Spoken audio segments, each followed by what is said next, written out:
Speaking of affordable, will the money be there for many of the other problems facing our country? President-elect Obama made a lot of campaign promises. By several estimates, they add up to nearly $2 trillion. Meanwhile, his economic team could ramp up its stimulus plan to $1 trillion.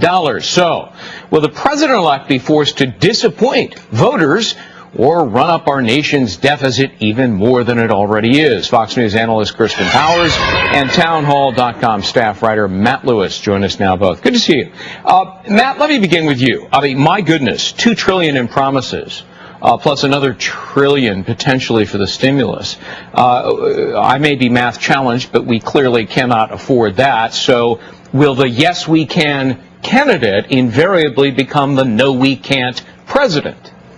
Yes, he will. I think you're right. It's about $2 trillion he promised. It's so frustrating because people like me knew he couldn't keep these promises. But, when you're being promised something, it's very tempting to sort of go along and vote for what's going to benefit you. I mean, Barack Obama promised things like broadband, high-speed internet access for every American. It was unbelievable what he promised.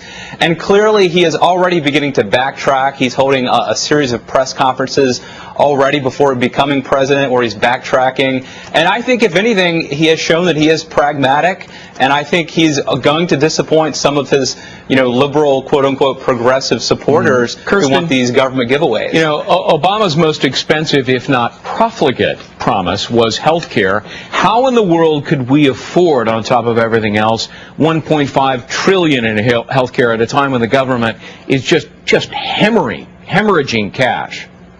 Well, I think we probably can. And I think most independent analysts during the campaign looked at both of the campaign promises in terms of how much it added up to with John McCain and Barack Obama, and said neither of them could do it. So unfortunately, this is something that happens in campaigns.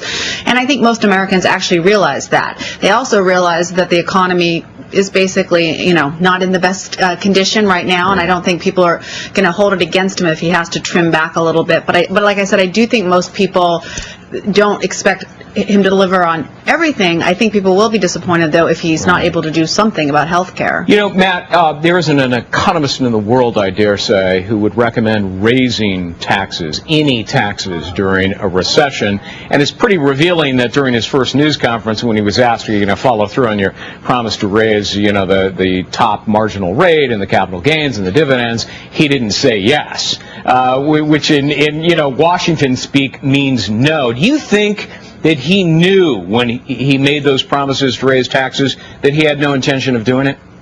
I think that he had a convenient out. He knew that the economy was going to be in trouble. He also knew he could say, well, we're in Iraq, we're in Afghanistan. So frankly, I think a lot of his promises he knew that he was going to be walking away from. Yeah. I do expect taxes to go up for some Americans. He said that 95% of Americans will get a tax cut. That was one of his promises. And I think, frankly, in order to meet some of his other promises to special interests in the Democratic Party, some taxes will go up and they're going to spread the wealth around.